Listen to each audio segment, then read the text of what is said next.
আহ, কি শান্তি রে ভাই! কত সুন্দর বাতাস! গ্রামে আসবেন, গ্রামের দৃশ্য দেখবেন, সবুজ আর সবুজ। যত সবুজ দিক তাকাবেন আপনার চোখ হয়ে যাবে ভালো, চোখের আলো বেড়ে যাবে, চোখের জ্যোতি ভালো হয়ে যাবে। সবুজ ঘাস, সবুজ ধান, সবুজ শস্য শ্যামলা দেখবেন, মন জুড়িয়ে যাবে। কি শান্তি! শান্তির গ্রাম, শান্তি আর শান্তি। কখনো যদি গ্রামে না আসে থাকেন কেউ, অবশ্যই গ্রামে আসবেন। ভালো, বাহ কি শান্তি!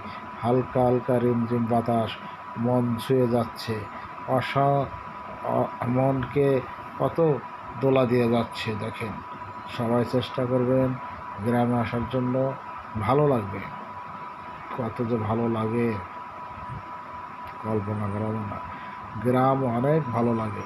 গ্রামে আসবেন, ঘুরবেন, বেড়াবেন, আপনি সুস্থ হয়ে যাবেন, আপনার ভিতরে কোনো রোগ থাকবে না। ঢাকায় বন্দি থেকে থেকে আপনি অসুস্থ হয়ে পড়েছেন, একবার গ্রামে আসেন, সুস্থ হয়ে যাবেন ইনশাল্লাহ।